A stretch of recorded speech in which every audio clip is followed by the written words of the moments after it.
میں نے عرض کیا توحید ایک محض خشک سا عقیدہ نہیں ہے، میں نے مان لیا اللہ ایک ہے۔ توحید ایک پورا نظام زندگی ہے، ایک پورا قانون ہے اللہ کی طرف سے۔ کون سا قانون ہے؟ اللہ کی طرف سے اپنی مخلوق کے لیے سجیسٹڈ سسٹم، اس کے مطابق جو میں سجیسٹ کر رہا ہوں اس کے مطابق زندگیاں گزارو، جو میں جن چیزوں کو اقدار ویلیوز قرار دے رہا ہوں تمہارے لیے ان کے پیچھے چلو۔ یہ خدا نے سجیسٹ کیا۔ آج کا ایک مسلمان نوجوان مغرب سے آئے ہوئے ایک نظریے، بے دینی کے نظریے کی طرف کیوں راغب ہوتا ہے؟ شاید آج یہ پوری بات میں مکمل نہ کر پاؤں، کل اس کو جاری رکھنا پڑے، لیکن آپ سے عرض ہے کہ توجہ فرمائیے۔ خاص طور پہ پھر عرض کروں گا جو نوجوان جوان یہاں پر بیٹھے ہوئے، صرف مرد نہیں، بچیاں ہماری، ایک پاکستان میں بھی تحریک چلی، پوری دنیا میں تحریک چلی ہوئی ہے فیمنسٹ، جس کے نام پر پاکستان میں بھی مظاہرے ہوتے ہیں، جلوس نکالے جاتے ہیں، آپ نے دیکھا ہوگا۔ کون ہوتی ہے ان جلوسوں میں شرکت کرنے والی، مثلا اس موومنٹ میں، واک میں شرکت کرنے والی؟ سبھی مسالک کی ہوتی، شیعہ بھی موجود ہیں، اہل سنت بھی موجود ہیں، مختلف مسالک میں، جبکہ اس فیمنسٹ تحریک کی بعض باتیں صد در صد ضد دین کے بالکل خلاف ہے۔ کیوں اس بچی کو رغبت ہو رہی ہے اس طرف؟ کیوں ایک مسلمان عورت کو رغبت ہو رہی ہے اس کی طرف؟ اس میں ویسٹ والوں کا بھی ہاتھ ہوگا، لیکن مسلمان مردوں کا بھی اتنا ہی ہاتھ ہے۔ کون سے مسلمان؟ کہ جو زبان سے توحید پرست ہے لیکن توحید کا نظام نہیں اپنایا انہوں نے۔ اس کو اپنی بیوی یا بہن یا بیٹی کے لیے صرف تب دین یاد آتا ہے جب اس پر کوئی پابندی لگانی ہو اسے۔ ویسے اس نے کبھی دین سے نہیں پوچھا کہ اس کے بارے میں، اس کے حقوق کے بارے میں دین نے تجھے کیا کہا۔ بیوی کے بارے میں اس کو یہ بڑا شوق ہوتا ہے کہ مجھے مثلا مرد کو کیا شوق ہوتا ہے کہ جب بھی کوئی مسئلہ ہو، کیا مشہور جملہ ہے، اللہ کے نبی نے فرمایا اگر غیر اللہ کو سجدہ جائز ہوتا تو میں بیوی سے کہتا شوہر کو سجدہ کرو، بس تمہیں میری اطاعت کرنی ہے، چاہے یہ خود اللہ کی بھی اطاعت نہ کرتا ہو جس کو سجدہ کرنا ہوتا ہے، چاہے خود خدا کا بھی نافرمان ہو، لیکن اسلام کو یوز کر رہے بیوی کو اپنی مجبور کرنے کے لیے۔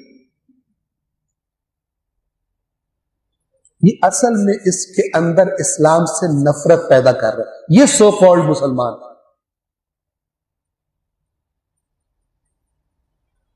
یہ دیکھنے کی کوشش نہیں کر رہا کہ مثلا جو توضیح المسائل میں چیزیں لکھی ہوئی ہیں وہ بعض جگہوں پر بالکل لاسٹ ریسورٹ کے طور پر ہے۔ مثلا شوہر پر واجب ہے کہ بیوی کو مثلا نان نفقہ دے، اس کو چھت پرووائڈ کرے،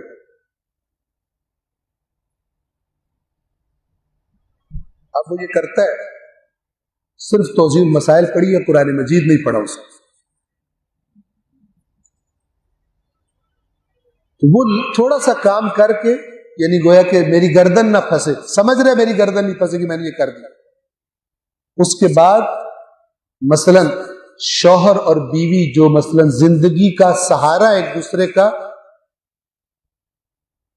چھوڑ دیتا اس کو۔ زیادہ میں تفصیلات اس مسئلے کی نہیں کرتا، چھوڑ دیتا ہے، لٹکا دیتا ہے اس کو، جب وہ کوئی تقاضا کرتی ہے کہتا ہے میں واجبات ادا میں تقاضا کر رہا ہوں، تمہارے جو شرعی تقاضے ہیں وہ پورے کر رہا ہوں. یہ خود دھکیلتا ہے اس کو بے دینی کی طرف، گناہ کی طرف. اور پھر جب اپنے دوستوں کی محفل میں بیٹھتا ہے کہتے ہیں کہ ہمارے اسلام میں یہاں پر بے دینی بہت پھیل رہی ہے، ہماری خاص طور پر بچیوں میں بے دینی بہت. تم نے خود ایسا کیا، اللہ نے جو اس کے حقوق مقرر کیے تھے تمہیں نہیں دیے، تم نے خود دھکا دیا اس کو بے دینی کی طرف. تم انوالو ہو ایک مسلمان کو کافروں کی طرف دھکیلنے میں. کیوں؟ اس لیے کہ تم نے اسلام میں جو تمہیں فائدے ملتے تھے وہ تو تم نے بڑے اچھے جا کے مولانا سے پوچھ لیے، میرے کیا کیا رائٹ ہے. اپنی رائٹس پوچھی، بیوی کی ڈیوٹیز پوچھی، اپنی ڈیوٹیز نہیں پوچھی. آپ کو قرآن مجید سے مثال عرض کروں.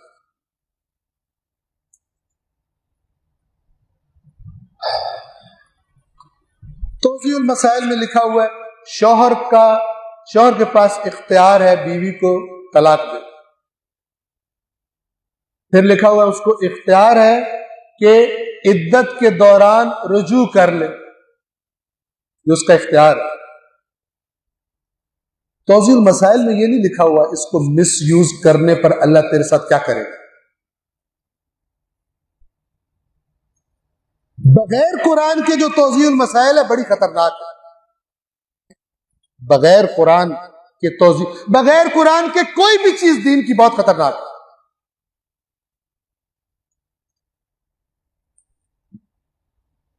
اب یہ کیا کرتا ہے، بعض لوگ دیکھیں ہم یہ مسائل آتے ہیں ہمارے پاس، کیا کرتا ہے بیوی کو نہیں رکھنا چاہتا کسی بھی وجہ سے، اسے ڈائیورس دے طلاق دے دیتا ہے.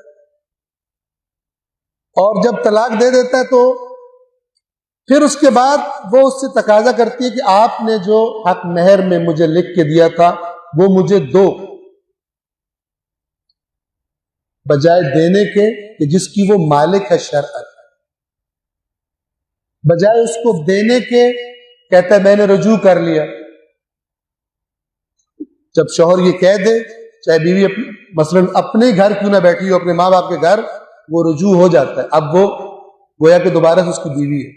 یہ بیوی بنانے کے لیے رجوع نہیں کیا، اس کو لٹکانے کے لیے رجوع کیا. اس قسم کے جانور کو اللہ دھمکی دیتا ہے قرآن. وَإِذَا طَلَّقْتُمُ النِّسَاءَ، جب عورتوں کو طلاق دے دو، فَبَلَغْنَ أَجَلَهُنَّ، اور وہ اپنی عدت کے قریب آ جائیں، پوری کرنے کے قریب، تو کیا کرو؟ فَأَمْسِكُوهُنَّ بِمَعْرُوف، پھر یا تو اچھے طریقے سے، معروف طریقے سے، بے ایمانی چیٹنگ کرنے کے لیے نہیں، اچھے طریقے سے اس کو رکھ لو، ان کو رکھ لو اپنے پاس. او سرحوهن بمعروف، یا اچھے طریقے سے ان کو رخصت کر دو، جدائی کر دو. وَلَا تُمْسِكُوهُنَّ ضِرَارًا لِتَعْتَدُوا، اور تجاوز کرنے کے لیے، ان کو نقصان پہنچانے کے لیے ان کو مت روکو. کتنے ایسے ہیں کہ جو کیوں لٹکایا ہوا ہے عورت کو، کہتے ہیں وہ چھوڑ، یہ جو میں نے لکھا ہوا ہے تو تیرے نکاح نامے پر، اسے چھوڑ تب میں طلاق دوں گا. یہ بے دین ہے. اس نے توحید کو یعنی اسلام کو بطور نظام زندگی قبول نہیں کیا. یہ صرف وہاں تک مسلمان ہے جب تک اس کا کوئی فائدہ اس کو تھریٹ نہ ہو. جہاں پہ دین اس کو تھریٹ کر رہے وہاں یہ بے دین ہے.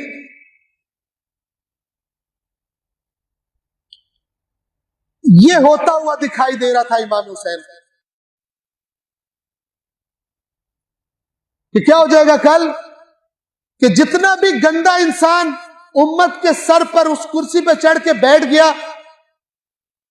ایک دفعہ وہ حج کرنے چلا گیا بیت المال کے خرچے پر، جیسے آج بھی ہوتا ہے، جن کو شاید نماز پڑھنی بھی نہ آتی ہو، بعض سیاستدان، آپ نے سنا ہے ٹی ویوں میں بعض کو خدا نے رسوا کیا کہ سورۃ الاخلاص بھی پڑھنے کی جو طاقت نہیں رکھتے، اس قوم کے ٹیکس کے پیسوں پر پورا جہاز بھر کے جاتے ہیں عمرہ کرنے کی، آپ سمجھتے ہیں ان بے وقوفوں کا عمرہ کوئی اللہ کی بارگاہ میں قبول ہوگا؟